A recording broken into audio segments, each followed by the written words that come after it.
Tu tiens toute la journée, tu gères tout et le soir ou en fin d'après-midi, tu craques devant le placard et tu te dis que tu as pas de volonté et si c'était faux.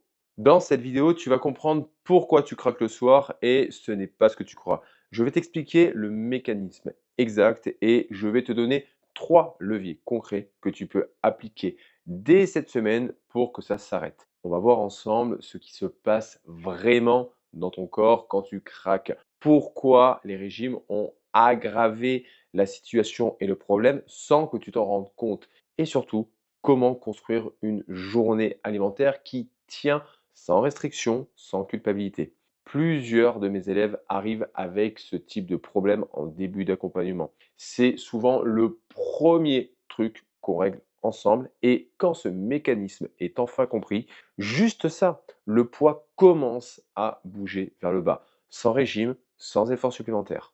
Si tu ne me connais pas, que tu découvres la chaîne, moi c'est Jérôme, je suis coach spécialisé dans la transformation féminine. Ce mécanisme, je le vois chez presque toutes mes élèves en début d'accompagnement et quand elles comprennent enfin juste ça, tout change. J'ai moi-même perdu 30 kilos en un an et ça sans régime, sans restriction et surtout sans reprendre du poids derrière. Ce que je t'explique aujourd'hui, c'est des choses que j'ai mis en place moi-même dans ma propre perte de poids, mais que je mets en place aussi avec toutes mes élèves qui leur permet de perdre entre 5 et 40 kilos. Première chose à comprendre, c'est ce qui se passe vraiment quand tu craques. Appelons les choses par leur nom. Quand tu craques le soir, c'est pas de la gourmandise. C'est ton système nerveux qui cherche une sortie. Tu as passé ta journée en hypervigilance, les enfants, le boulot, les imprévus, les demandes de tout le monde, les rendez-vous à penser. Ton cerveau a tourné à plein régime pendant des heures sans jamais vraiment s'arrêter. Et le soir, quand la pression retombe, il cherche quelque chose qui va venir le calmer et le réconforter. Vite, très vite.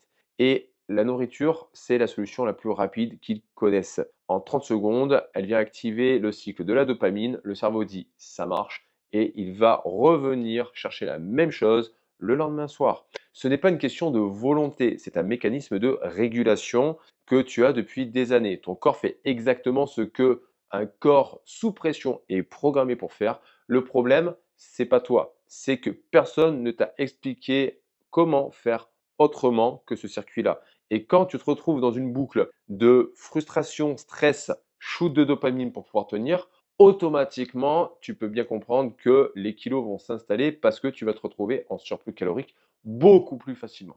Alors attention, je ne suis pas en train de te dire que de temps en temps, gérer sa frustration avec la bouffe, c'est un problème. Mais par contre, quand ça devient ton seul régulateur émotionnel, automatiquement, tu comprends bien que ce n'est pas fonctionnel. Le second point, c'est pourquoi tu as faim le soir. Et c'est pas par hasard. Il y a une deuxième couche à ça et elle est purement physiologique. La grande majorité des femmes qui craquent le soir ont mangé trop peu le midi, n'ont pas fait de collation, pas parce qu'elles ne voulaient pas manger, parce qu'elles n'avaient pas le temps, parce qu'elles ont pris un truc vite fait, parce qu'elles gèrent encore des machins à table. Résultat, à 17-18 heures ou dès qu'elles posent les pieds à la maison, la glycémie s'effondre et un cerveau en hypoglycémie ne négocie pas. Il réclame fort, très fort, maintenant.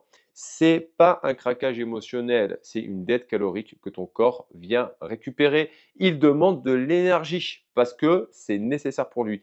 Et si en plus tu as fait un régime restrictif dans ta vie, ton corps est encore plus vigilant. Il a appris que la nourriture, ça peut manquer, alors quand l'occasion se présente, il la prend. Par réflexe de survie, tout simplement. Tu n'es pas faible, tu as sous-estimé l'alimentation. Tu es sous-alimenté le jour et surstimulé émotionnellement. C'est mécanique à un moment donné. Si tu ne donnes pas assez à ton corps, il va venir le chercher. Du coup, je vais te donner 3 leviers pour que ça s'arrête. Maintenant, le concret, on y va. 3 choses applicables dès cette semaine. La première des leviers, c'est de construire un repas du midi qui tient vraiment.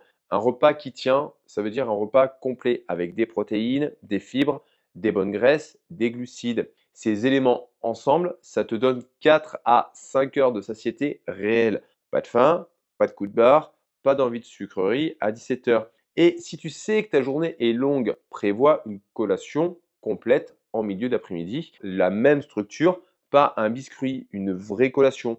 quelques noix, protéinées, un œuf dur, pourquoi pas si tu aimes le salé, quelque chose qui parle à ton corps. Le deuxième levier, identifier ton déclencheur personnel. Le craquage du soir n'arrive jamais vraiment sans raison. Il arrive dans un contexte précis, devant la télé, quand tu es seul, quand tu viens de raccrocher après une conversation difficile, quand les enfants t'ont épuisé, ton travail cette semaine, observer, pas juger, juste observer. Qu'est-ce qui précède le craquage? Quelle émotion, quel contexte, quel moment de la journée? Quand tu connais ton déclencheur, tu peux agir dessus. Tant que tu ne le connais pas, tu vas le subir. Troisième levier, te créer une sortie de secours. Quand le déclencheur arrive, ton cerveau cherche un coup de dopamine rapide, instantané. Donne-lui une alternative, pas une punition, une vraie alternative qui te fait du bien. Je ne te parle pas de faire de la méditation ou du yoga. Je te parle de 10 minutes qui existent déjà dans ta soirée, pendant que pendant que les enfants font leur bain. Ton cerveau a juste besoin d'une rupture de contexte. Sortir de la cuisine, changer de pièce, mettre des écouteurs 10 minutes. Pas une révolution en soi, juste une interruption. Ces trois leviers, repas du midi solide, complet, avec une identification des déclencheurs, sortie de secours, c'est ce qu'on met en place en priorité avec mes élèves. Et c'est souvent là que le poids commence à bouger. Pas parce qu'elles mangent moins, parce qu'elles arrêtent de compenser. Tout simplement parce qu'elles viennent chercher une base alimentaire solide, une régulation émotionnelle stable et elles viennent créer un environnement qui leur permette d'avancer dans leur perte de poids.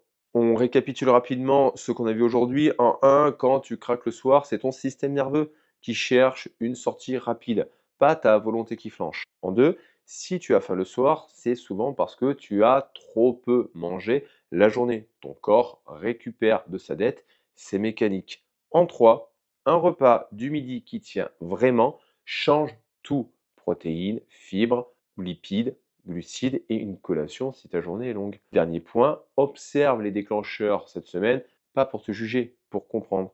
Dernier point, donne à ton cerveau une autre sortie que le placard à gâteaux. Une marche, quelques lignes d'écriture, 20 minutes pour toi, 10 minutes pour toi. C'est pas une punition, c'est une alternative, tu le mérites. Le craquage du soir n'est pas une preuve que tu es faible, c'est une preuve que tu donnes tout et qu'il ne te reste plus rien pour toi le soir. C'est ça qu'on change quand on est accompagné. Ce que je t'ai donné aujourd'hui, c'est vraiment le mécanisme et les trois leviers pour le désamorcer. Mais le mécanisme, il a souvent des racines bien plus profondes. Pourquoi ton corps est en hypervigilance permanente?